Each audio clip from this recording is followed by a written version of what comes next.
Om Nithyananda Paramashivoham. Om Nithyananda Paramashivoham. Om Nithyananda Paramashivoham. Om Nithyananda Paramashivoham. Om Nithyananda Paramashivoham. Om Nithyananda Paramashivoham. Om Nithyananda Paramashivoham. Started manifesting? How many of you have manifested successfully? Come on, please post in the chat. Great, I see so many of you. Ma Johanna Adidhal and Ma Marlena Yazi, Ma Adil Skulin. How many of you have manifested? Ma Jenny, Ma Yujinkin, Ma Guixia Lee, Peiyu Wong.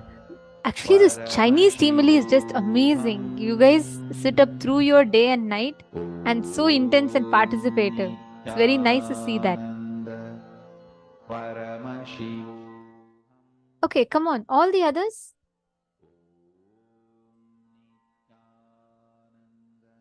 How many of you have manifested? If you have not yet verified, please verify with your partners. Please check and verify with your partners.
Nithyananda Paramashivoham.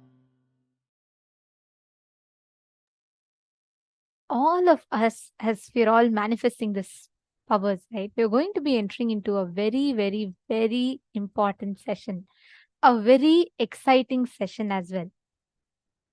Okay, have all of you heard about universe, right?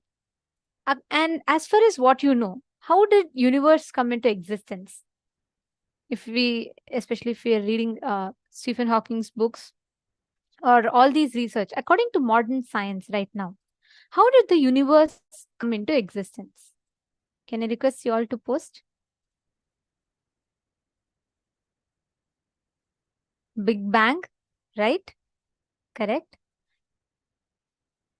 Big bangs. And how universes get destroyed? Through black holes. Correct?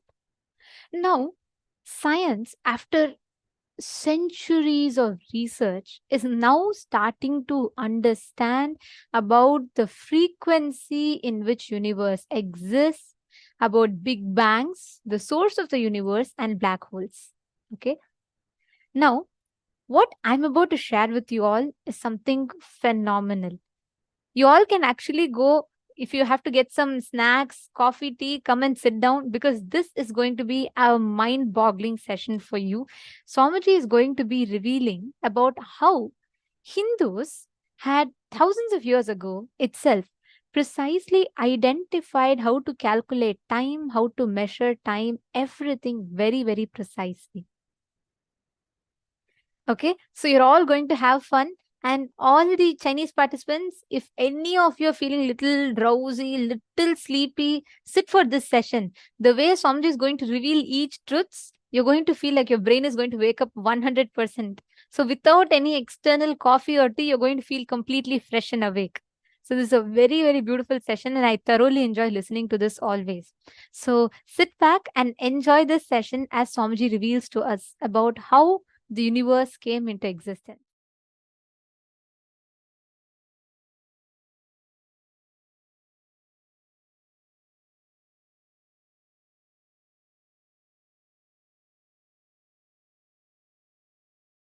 Listen. Paramashiva introduces himself as he is in Vedas and Agamas and Puranas.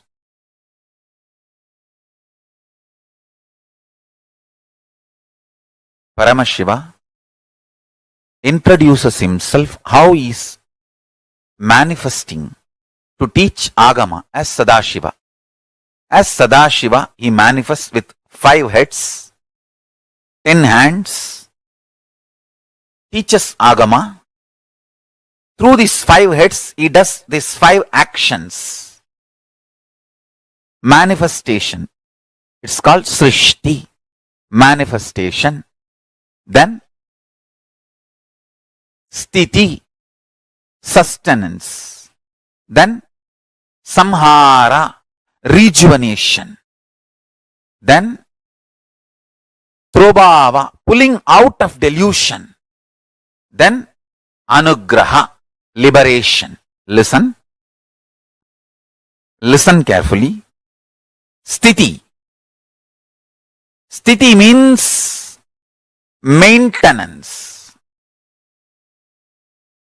The first action is Srishti. Second is Sthiti. Third, Sthiti means maintenance. First, Srishti, manifestation. Sthiti, maintenance or sustenance. Samhara, rejuvenation or dissolving or destruction, whatever word you want to use. Samhara, literally the word Samhara means transformation, rejuvenation. It one becoming another. So listen carefully. Srishti, manifestation. Sthiti, maintenance. Samhara,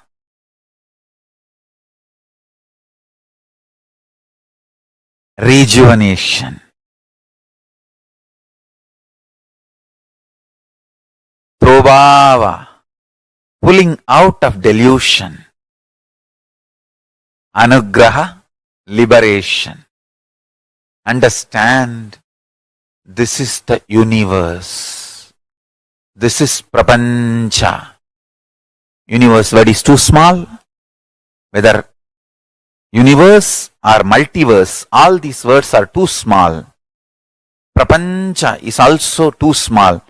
Paramashiva is the only word I can use because that is the ultimate word. No other word can be used even to describe Paramashiva. Understand? The Kailasa knowledge, Paramashiva Jnana, is principles. When that comes to Sanskrit, it becomes concepts. When that comes to English, it becomes long sentences. That is what I am explaining, I am expressing. Please understand, meditate on this.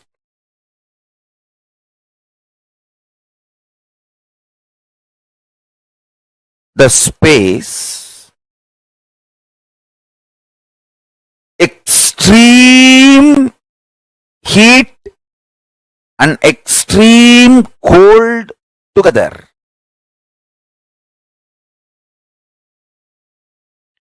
Like a source from where the idea of weather emerges, where the matter becoming energy or the energy becoming matter, matter and antimatter nullifying each other and becoming energy, where all this happens just by will, without any need for effort. Understand, that dimension is Nityatva. Understand one thing. You need to understand why we should know about Nityatva. Understand? If you know about Nityatva, you will cognize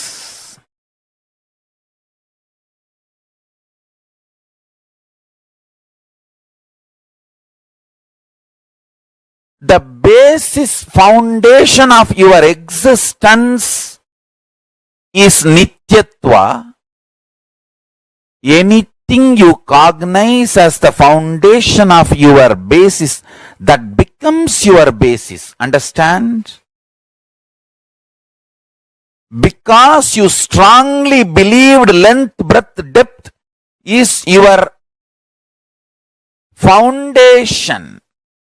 That is the fundamental principle on which you exist. You are pushed into this length, breadth, depth dimension. If you decide to cognize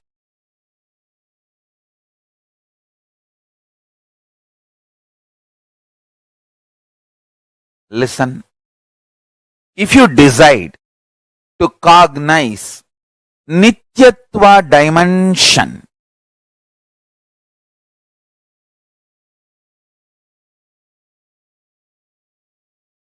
your inner space will be so beautifully attracted to that Nityatva dimension.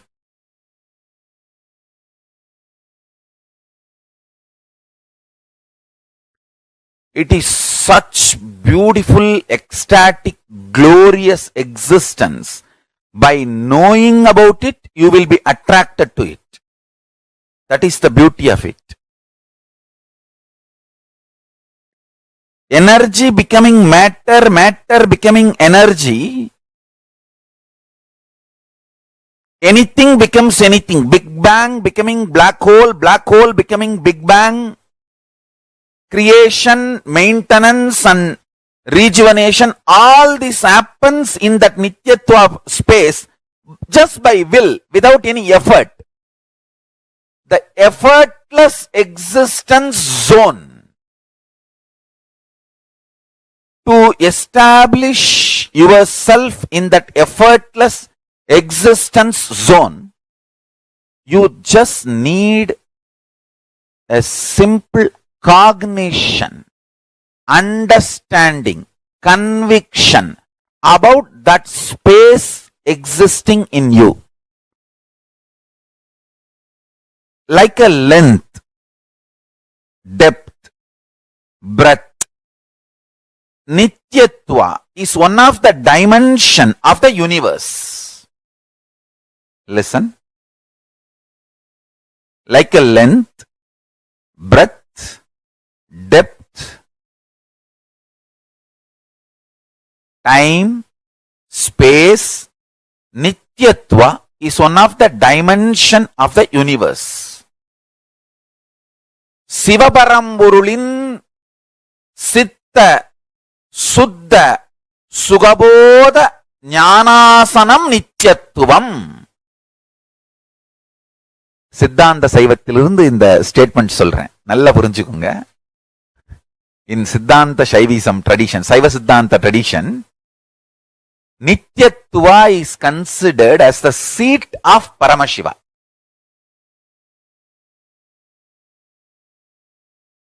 Understand? Like a length, breadth, depth, time and space is the dimensions of the universe. Nityatva is one of the dimension of the universe. Actually, when you cross the level of length, breadth, depth, time and space, it is no more a universe, it is multiverse. Multiple verses exist. That is why Hinduism has multiple gods. It's not that only one God exists. Actually, multiple gods exist. Because the Hindus have gone into the depths of the cosmology.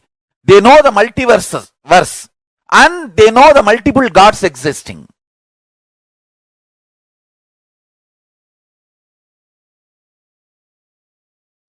Many people who are working to understand the secrets of the universe try to raise a doubt. When there is so much matter generated during the Big Bang, why so much antimatter is not generated? The question is wrong. Please understand. Matter and antimatter is always in balance. If any one gets imbalanced, immediately the Big Bang or black hole has to happen to balance it. Understand? Overflowing matter, overflowing antimatter need to be in samana for maintenance, means sthiti. Please listen carefully. From the influence of the antimatter, matter manifesting is Big Bang. From the influence of the matter, antimatter manifesting is black hole. If there is a sustenance, life, perception, matter and antimatter is balanced, enough and equal amount of antimatter also is produced when matter is produced. Antimatter means, listen carefully, Paramashiva clearly defines all the thought currents, emotions, patterns which is there in all of us, which is responsible for our functioning, but which is not perceived as material, is antimatter. Listen. Which is there in all of us, patterns, emotions, thought currents, feelings, experiences, which is responsible for our functioning, our existence, which matters for our existence, but which is not perceived as material, is antimatter. Enough quantity of antimatter also is released along with matter. Person who understands antimatter matters for life starts making the cognitions related to antimatter. I tell you, how much you avoid poison, poisonous food, toxics in your system, that much you need to avoid toxic patterns and poisonous patterns. But unfortunately, you always recognize matter as existence and never recognize antimatter. You don't give the due right to the antimatter in your life and fail, land in accidents and collapse. If you cognize the higher reality about the antimatter, your life will be a powerful manifestation of completion, fulfillment, higher form of existence. Understand? The first powerful cognition you need to cognize, whatever you perceive as matter, existence of your life, equivalent amount you need to perceive, cognize the antimatter component of your life. Antimatter, avyakta, unmanifest, drives the matter. Antimatter is the energy source of the matter. The avyakta manifests as vyakta, and avyakta continues to be the driving force of the vyakta.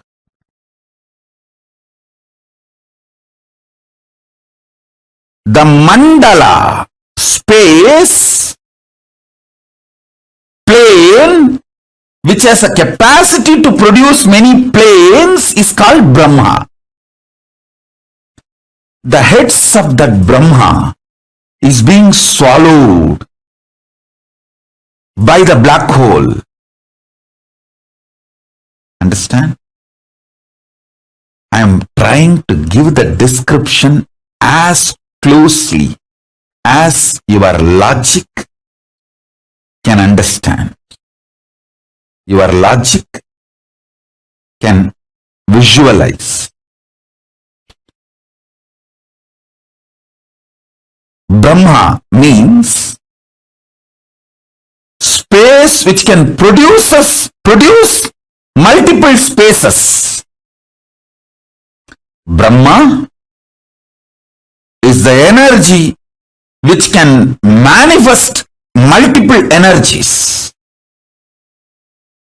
Like a sun is a star which can manifest many stars.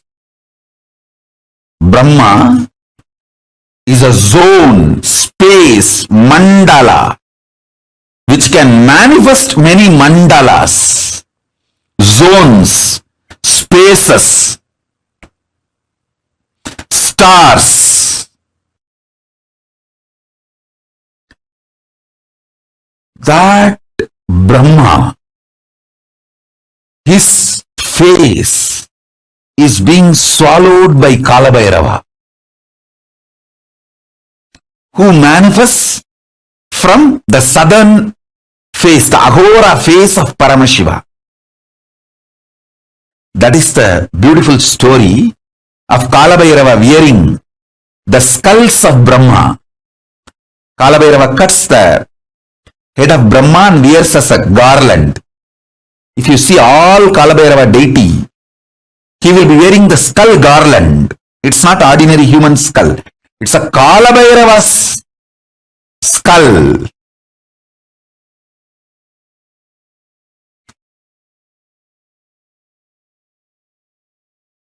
Sorry, Brahma's skulls. Kalabhairava's skull mala is made of Brahma's heads. It's not ordinary human skull mala. He is wearing Brahma Siras, Brahma Siro Maladari.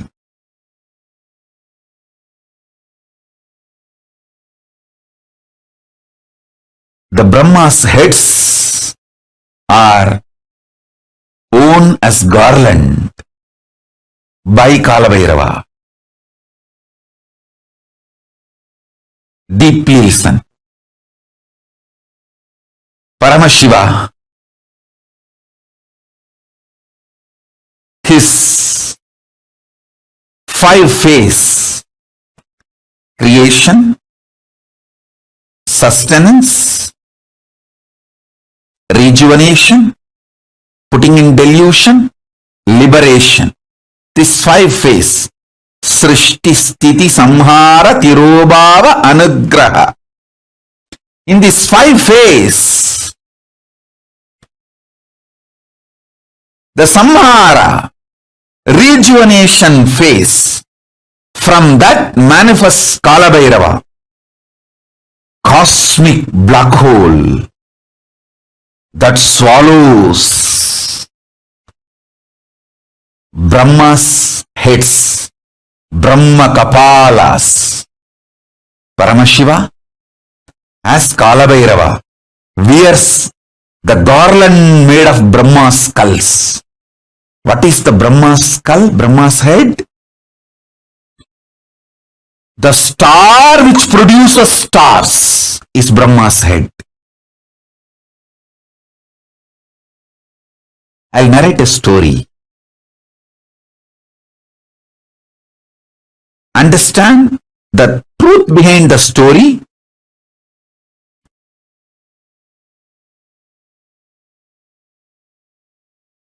So you can understand the principle I am going to explain. The principle I am going to explain is science of rejuvenation through collective integrity. You can understand that principle if you understand this story.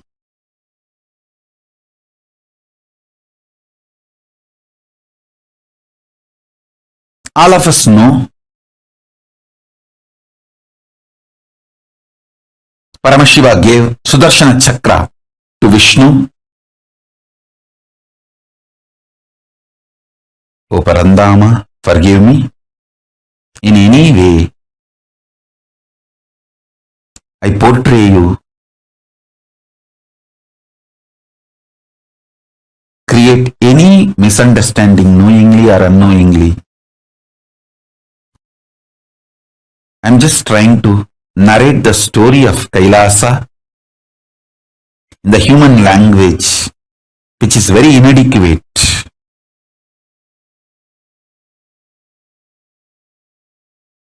Air is language, not the spirit or intention.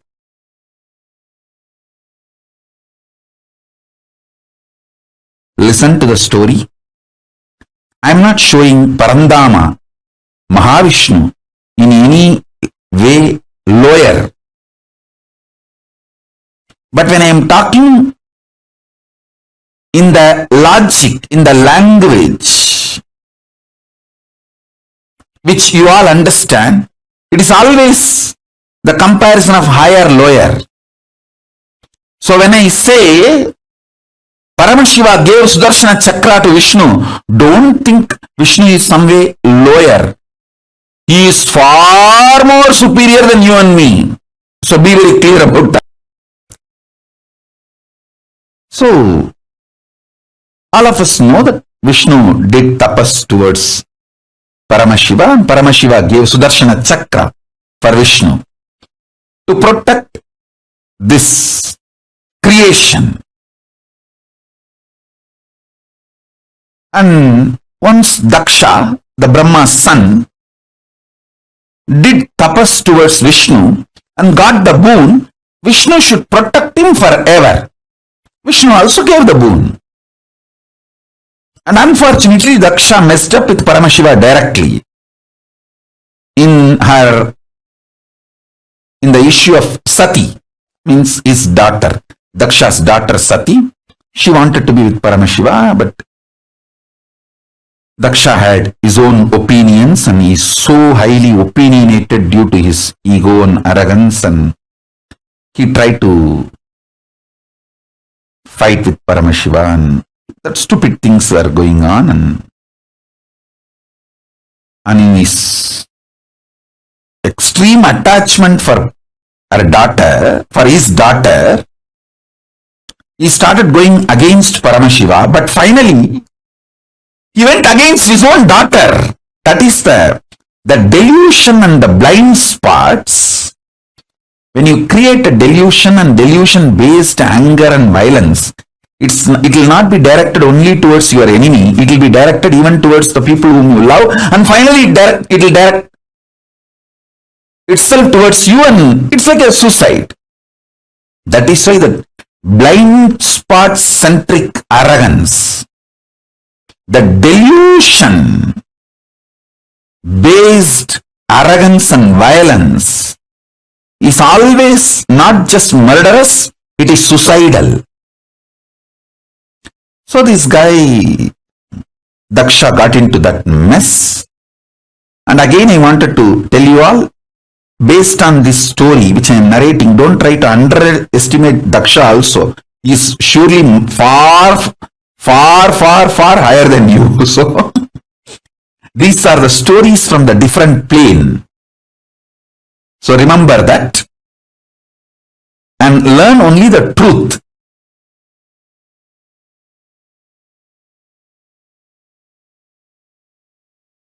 Learn the truth that you should not get into the deluded arrogance and deluded violence and deluded vengeance.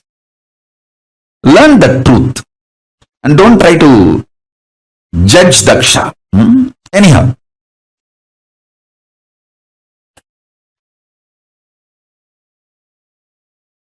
So this Daksha did a yajna, disrespecting Paramashiva without offering the offerings to Paramashiva. Sati came directly, Parashakti came directly to teach lesson to Daksha, but unfortunately Daksha not only did not listen. See, when your deluded arrogance and anger is directed towards Paramashiva, then naturally it destroys you. So this fellow is extreme attachment to his daughter. He developed anger towards Paramashiva. Finally, that same anger, due to his delusion, he directed it towards his own daughter, for whom he developed anger towards Paramashiva, and then finally that anger destroyed him. He directed that same anger on Sati, and Sati just gave the body back, the body given by Daksha. She just threw it back, because Daksha prayed to Devi Parashakti and begged for Parashakti to come down as his daughter. But the fool has forgotten.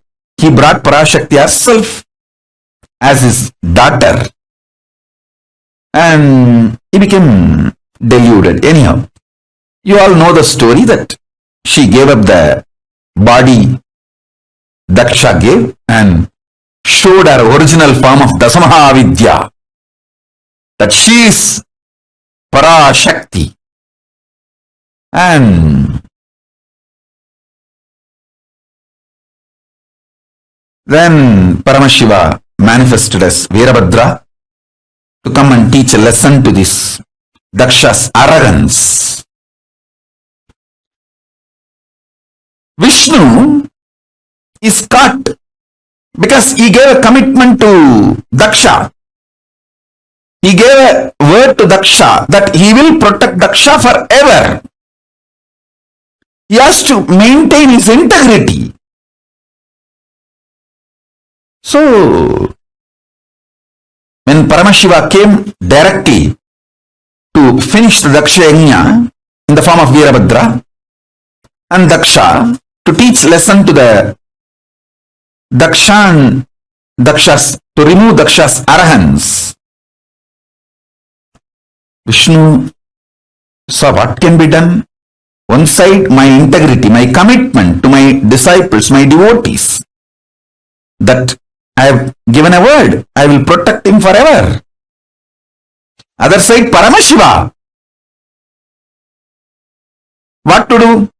He decided, okay, let me try my best to keep my words.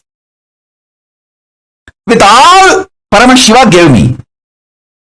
So, he took the Sudarshana Chakra and said, Paramashiva, this is the greatest weapon you gave me to protect this creation. And I have given a word to this fellow, Daksha, that I have to protect him. Because I gave a word, I will protect him forever. My maximum capacity to protect is Sudarshana Chakra. Now I am sending this towards you to protect my integrity, to keep my integrity. So he sends the chakra towards Paramashiva. Simply one of that Brahma Kapala, which Paramashiva was wearing, that Kapala just swallowed that Sudarshana Chakra. Like a murku. If you know the Indian snack murku, how you grab the murku and smash in your mouth. Same way, one of the Brahma Kapala Paramashiva was wearing, it just grabbed that Sudarshana Chakra and bag over and kept it under his teeth. And then Vishnu looked at Daksha and said, see, my maximum capacity is my Sudarshana Chakra. I have sent that. So I have tried everything possible by me to keep my words, to protect you. Now, nothing more can be done, and he returned to Vaikuntha. He went back to Vaikuntha. Of course, you all know the story that Veerabhadra came and cut the head of Daksha to teach lesson and remove his arrogance. Then Daksha's wife comes and cries to Mahadeva and prays to Mahadeva, and Mahadeva says, I am not against him. I am only against his arrogance. So, he is not my enemy. Only the part of his arrogance need to be removed. The arrogance need to be taught a lesson. So, he removes the cancer and gives him back a different head, a goat head, and gives life to Daksha.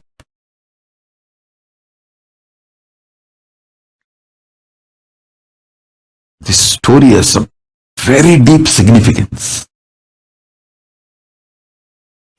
Women's Muladhara Chakra, man's Sahasrara Chakra. This too is the source for a child to manifest. So, it is this fellow's arrogance, from that biomemory, Sati's body also had one component. That is the reason Sati gave up that very body. So naturally, if his head is punished, that is enough. He doesn't need to lose life. You all need to know, life is prior to body and it will continue to exist even after body. The beauty of studying Hindu Puranas, it is not just history, it is principled, philosophically defined,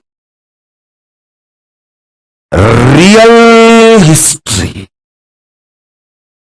All of you need to know.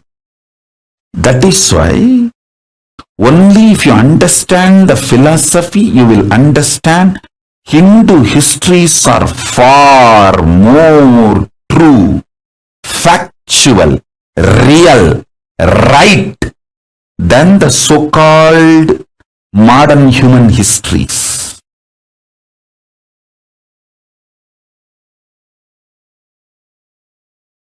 So-called modern human histories.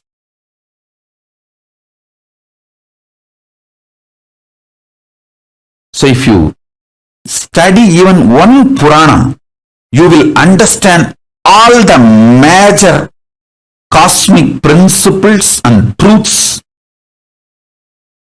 completely.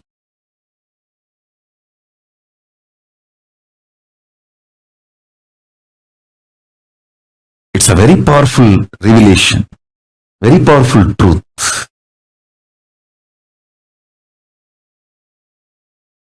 So, Paramashiva just removes only the tumor, gives life back to him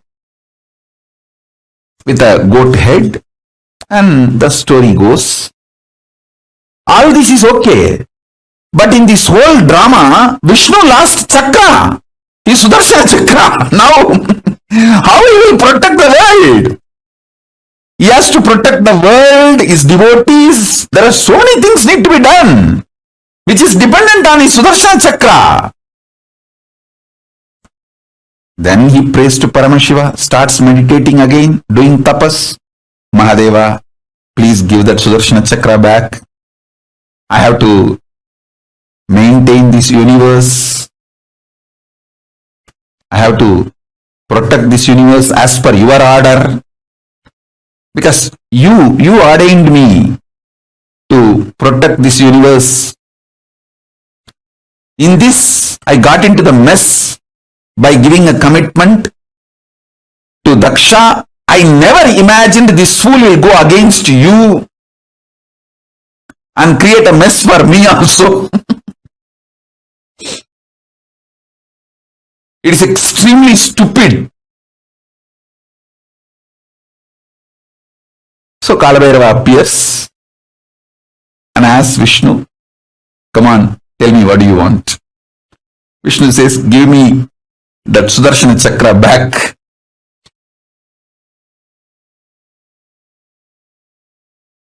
And Mahadeva just looked on the skull garlands he was wearing. Hey, where is that Sudarshana chakra? Who is having? One skull said, I'm only having it, it's in my teeth. I just grabbed it because I was the nearest one. When the chakra was coming, I just grabbed it and it's in my teeth.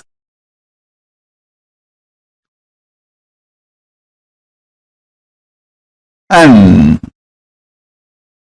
Mahadeva says, hey, give it back to him.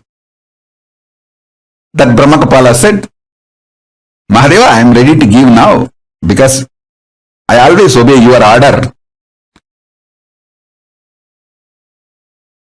Immediately I give it back. But I want him to do completion. How dare he sends his Sudarshana chakra towards you? Let him reenact how he did it. Then I will give it back. See, listen. Without the background music, you see anyone's dance, it not only it lose the context, you will laugh like anything. Without the background music, if you see anybody's dance, you will laugh like anything because it will look like a joke, comedy. Same way, without the emotion, see, when somebody acted out of anger, without the anger, same emotion, same spontaneity, if that person acts out the same thing, it will look like a comedy.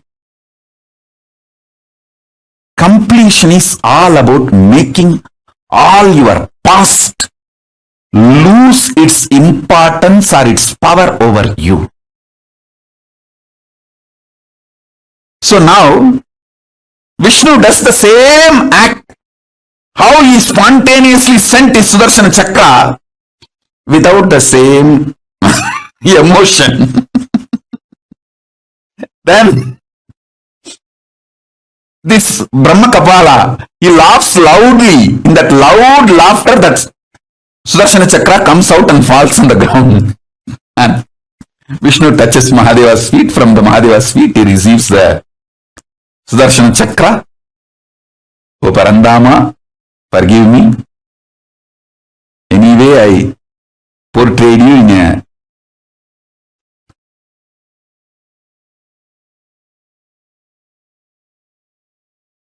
dim light.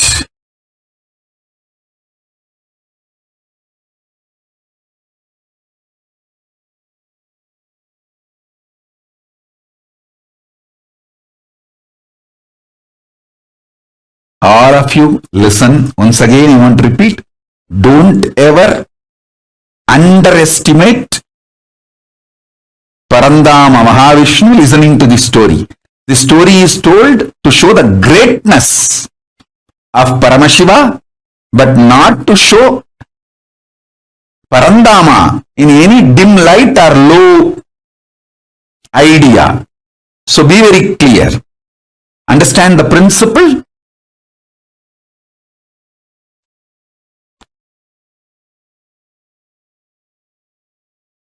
Don't try to have low idea even about Daksha. So these cosmic stories, just understand the principle I am trying to convey.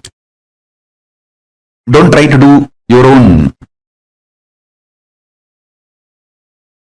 gadbad, your own judging and creating mess.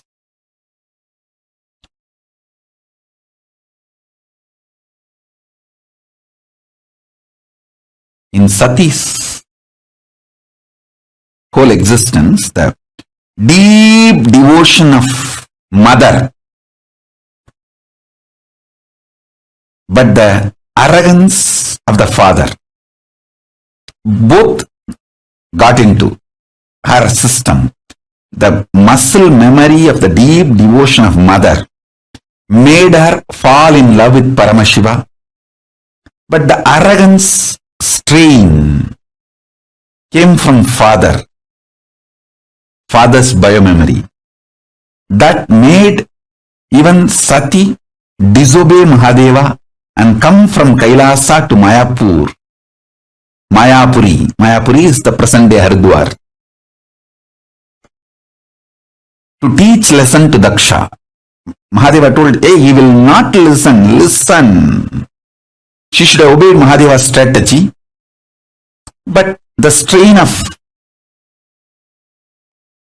Daksha, because of Daksha's own biomemory, she thought she can teach a lesson to Daksha. She taught a lesson in a different way, but anyhow, understand the story, whatever has happened. And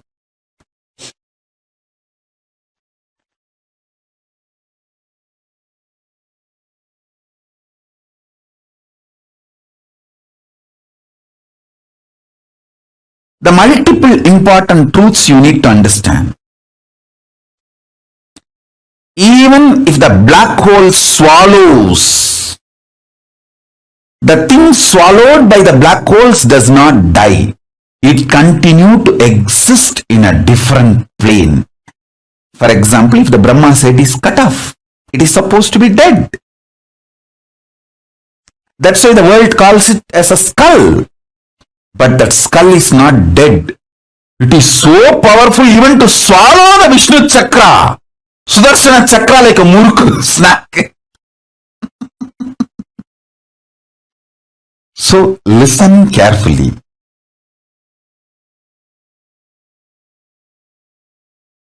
You don't have death. There is nothing called destruction. I am only saying, die after realizing there is no death. Don't die before that, because if you die before realizing there is no death, you may have death, but not the real undying experience.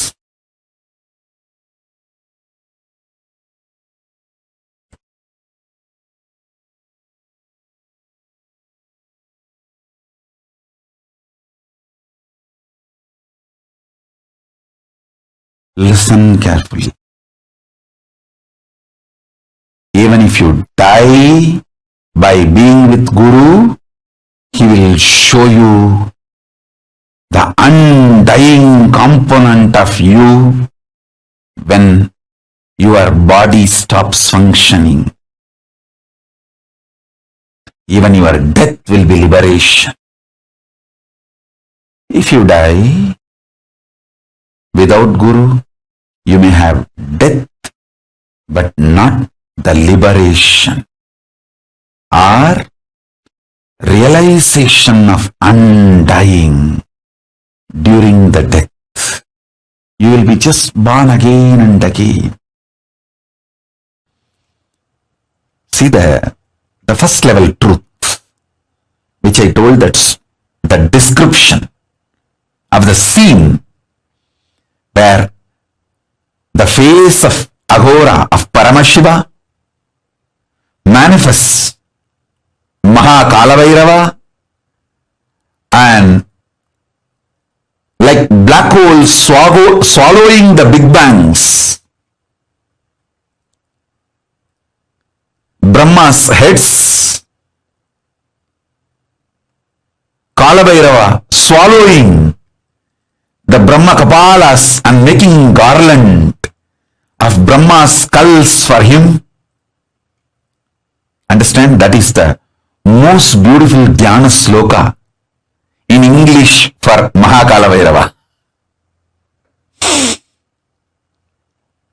If you have some photos released by NASA, how the black holes swallow the big bangs, just see exactly that indescribable way Mahakala Bhairava with the Brahma Kapala Malas, the skull garland of Brahma Kapalas, the multiple big bangs swallowed by the large black hole.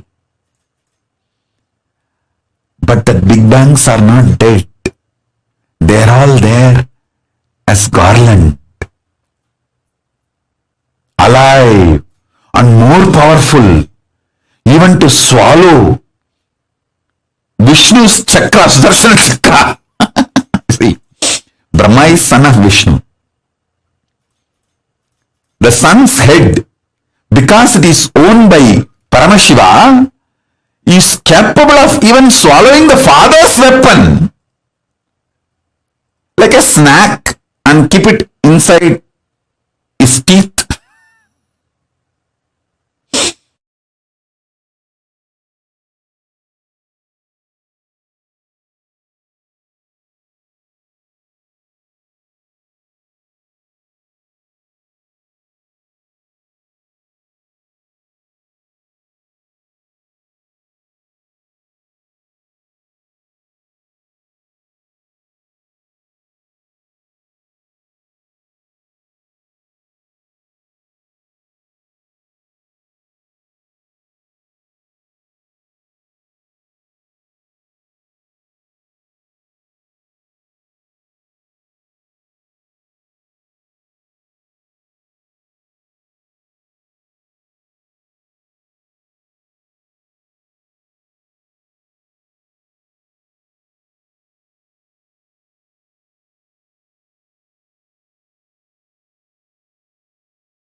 Yes, Nithyanandam, how was this revelation from Swamiji? How did you all enjoy this?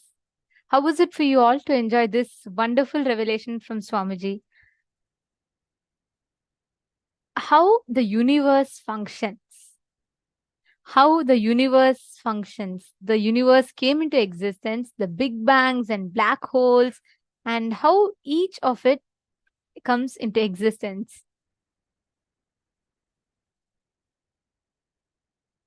Ma Adila Skulin. Okay, there are many of you wondering what is the name of this video. Okay, see, for Paramashivoham, we take videos from so many different years. Through the years, all that Swamiji has revealed, and we stitch it to you and give it to you as one video together. So there's a video on Cosmology itself, ma. In YouTube, it's available, but this particular video is exclusive on Paramashivoham only.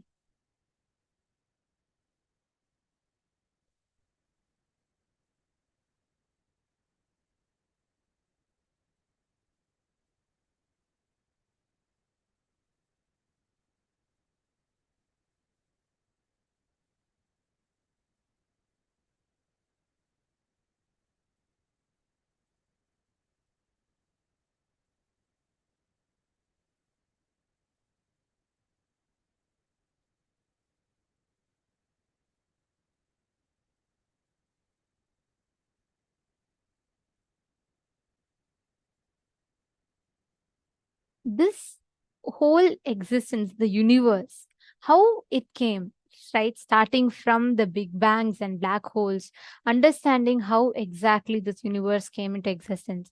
If you understand all your components, you can see very, very clearly the moment big bang and black hole is happening in your system. Swamiji says that's why Hinduism has a very beautiful word. It's called microcosm, the Pindhanda and the Brahmanda. If you understand the Pindanda, you understand the Brahmanda. If you understand the Brahmanda, you understand the Pindanda. You are the microcosm. The cosmos is the macrocosm. If you understand the Big Bang and black hole in the microcosm, you will understand in the macrocosm the Big Bangs and black holes that happen. All the thought currents, the emotions, patterns which is there in all of us is responsible for our functioning, but which is not perceived as material is antimatter. The antimatter, avyakta, unmanifest, drives the matter. Antimatter is the energy source of the matter. The avyakta manifests as vyakta, and avyakta continues to be the driving force of vyakta. The unmanifest continues to remain as the driving force of the manifest. Getting it? Catching it? So if for every one of us sitting here, right, if you understand the secret of how this cosmos functions, you will catch the thread of existence. You will catch how the cosmos functions, why, where, when, what, which, and how it happens. Just understanding this one truth, it will completely change our understanding, completely change our view of how we perceive reality and nature around us. Okay, and there's so many secrets to learn about cosmology. There's so many secrets to understand about that. Antimatter, the avyakta, the unmanifest drives the matter. Antimatter is the energy source of the matter. The avyakta manifests as vyakta, and avyakta continues to be the driving force of the vyakta. The unmanifest continues to be the driving force of the manifest. Okay, let us take a few minutes to do a quick exercise. How you perceive you, how you project yourself to others has to expand just like the universe. Universe expands. There's a very beautiful verse in Ishavasya Upanishad, which is called as Jagatyam Jagat, the change established on change. And the consciousness is described as Manaso Javiyaha, swifter than the mind. The universe constantly changes and is expanding, expanding, and expanding into something else. So the expansion happens in the expansion. And that same way, if you understand the authenticity of yourself, you can apply this exact same truth in your life as well.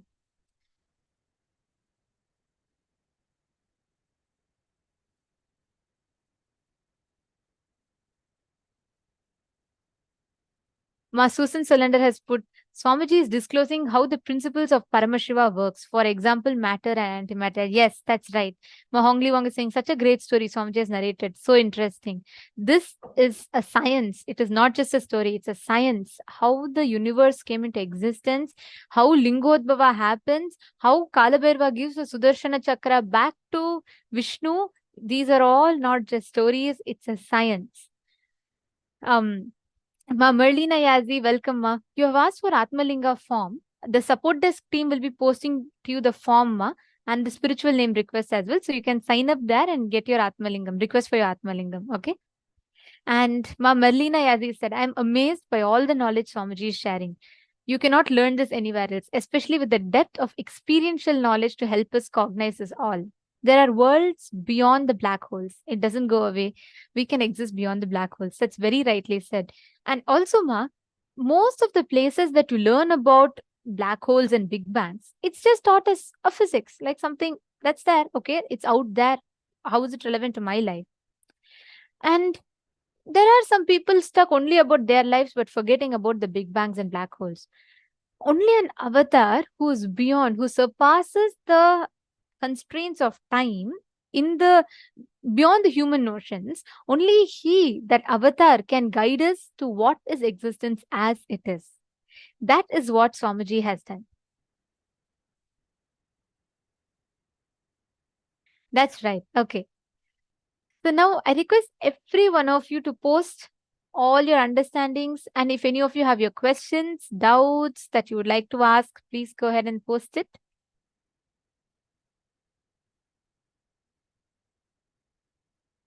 Ketan Gebyod has posted Big Bang. Yes. And any other questions? Sriram, Saira Mangulaya and Ketan Aya, Aslim Aya, Daniel and Hugo. Are you understanding? Hugo is our youngest participant of Paramashivoham, and every time I see Hugo, I feel so happy. He's just literally experiencing such an amazing ambience. This young age, sitting so sincerely and participating. And Hugo, you should know the intelligence, the cognitions that enters right now that you're learning. I know you might be a little too young, you may not understand all of this, but your being understands each of these cognitions. And you will see how in your studies, in your exams, everywhere, you will be able to replicate these powerful cognitions. If you understand how the universe expands, no knowledge is limited. You will understand how eternally your cognitions are going to keep expanding, and the knowledge is not limited for you as well. Absolutely. Actually, Ma Merlina Yazi have asked about, you'd like to know the information in relation to planets, to our bodies. Yes, like as I was mentioning earlier in the previous session, Swamiji had shared a brief about it, right? Not in this one, but the previous one. Swamiji has written a book on it, and it is going to be coming as a gift for all of you. So if you have not been receiving gifts, like every day you should have been receiving gifts if you're attending the program. If you have not received it, you can send your email ID as a direct message to the PSM Tech Team ID that you're seeing us through. You can just send it to that, and we will ensure that you're receiving the gift. Ma Prithvi Prasad, actually, Ma, you just listen more and more. I do see that you're sincerely there listening. Many times I notice you listening in the sessions. See, what Swamiji is revealing, right? It literally takes 3 full Paramashivohams to be attended. Like that's what Swamiji said. You should at least attend 3 times the full 21 days to even grasp it. See, what we learn in 21 days of inner awakening, Swamiji has just squished it and packaged it. Already the 21 days is like best of the best. Swamiji has even condensed that and given it within like the first week of Paramashivoham. And the previous Paramashivohams, Swamiji has condensed that. And on top of it, he's revealed much, much deeper topics. It's like all the programs that has happened so far, plus much more information packaged and condensed and given to us. That's why it takes like a lot of time to even grasp these great truths.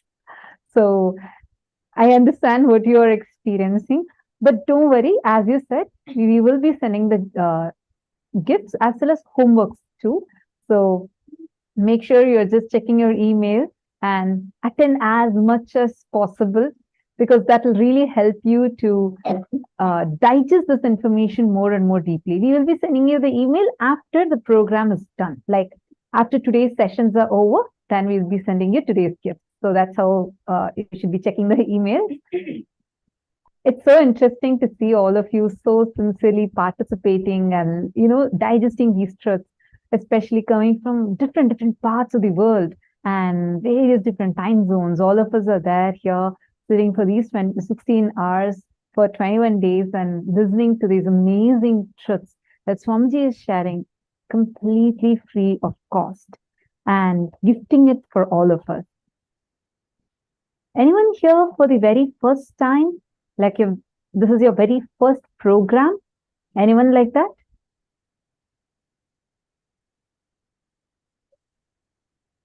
Who all are here for the very first time?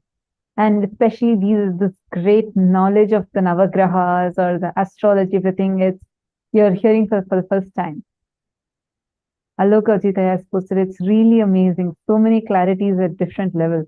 Absolutely, right? It's just so amazing, especially even if you have heard, like I know, you've attended programs earlier before.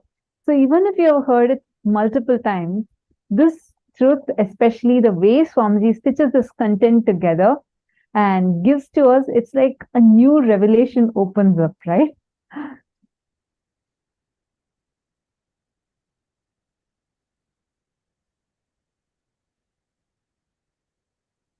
What in me would be okay? Ketan Geboyd has posted, what in me would be considered the black hole? I could see the entire happening in my inner space as he told the story of Daksha. Wow. But I was wondering, what would in me would be considered the black hole or Big Bang? Such a beautiful question. Where are you from, if you don't mind me asking? Where exactly, which country are you from? Ketan Geboyd. And have you done any of the programs before, or is this your first program? I appreciate your sincerity with which you're listening to ask such a beautiful question. See,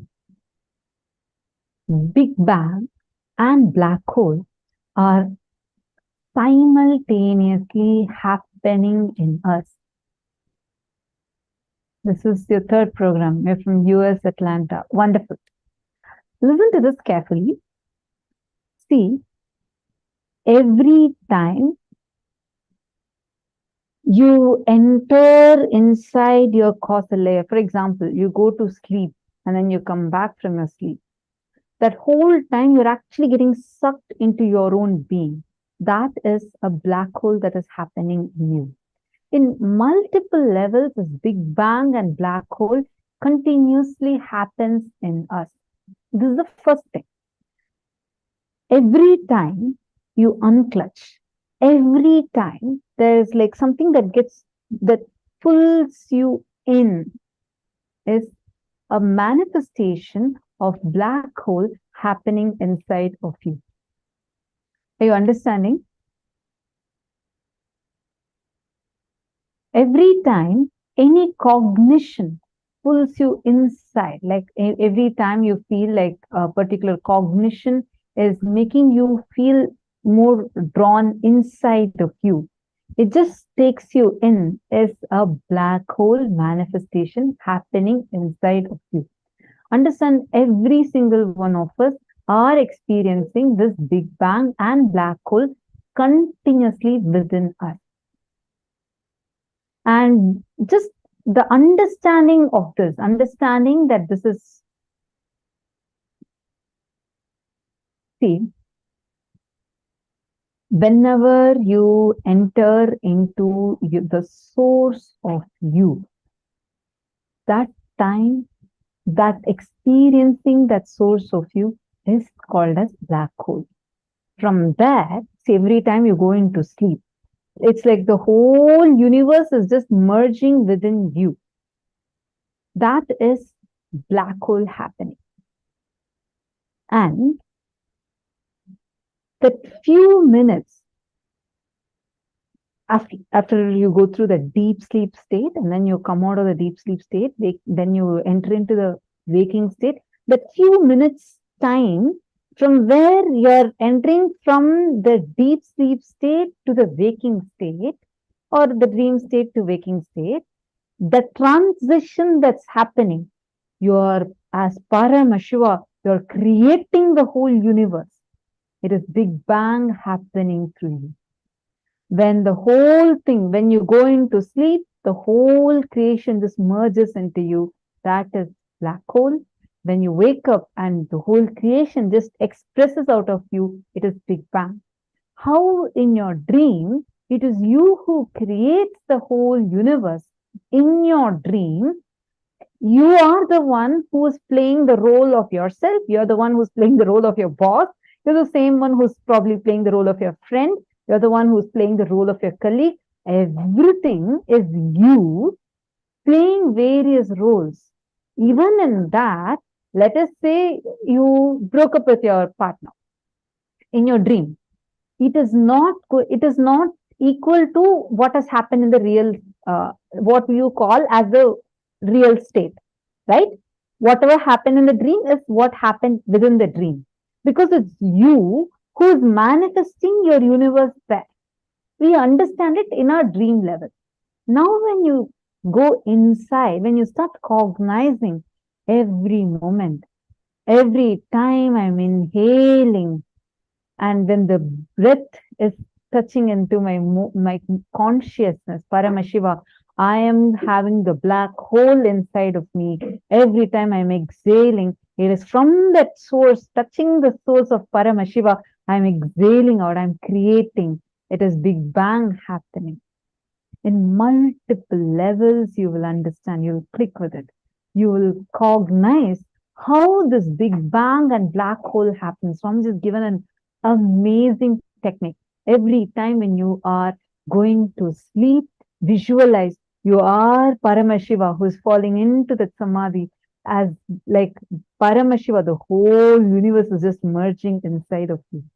Every time you wake up, visualize you are Paramashiva and the whole universe is getting created out of you. Just try this. So next, see, initially it will be a conscious effort you take, but suddenly you will start seeing everything in your life the way you want, you will be creating. It will help you just reverberate with Paramashiva's oneness space. You understood, Aya? Wonderful.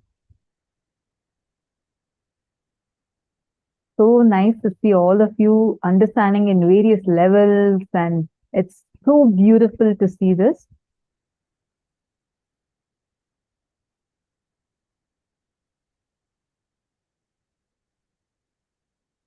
Now, all of us are going to be, this black hole is vacuum, correct?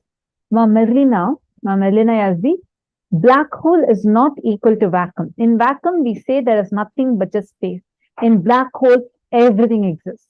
In black hole, when everything gets into the black hole, it continues to exist eternally. It is not equal to vacuum. In vacuum, you say there's nothing, there's no particle that exists. That's what you call as creating a vacuum. But in black hole is not equal to vacuum, because in black hole, what enters inside the black hole exists eternally. You understood now? Wonderful. So now, let's all take a few minutes and we are going to be entering into the power manifestation. All manifest this power of being able to identify what exactly incident that another person is thinking about. Okay? Ready? Shall we all start? You're going to be connecting to your partners, identifying what exactly is your partner. What is the exact incident that your partner is thinking about?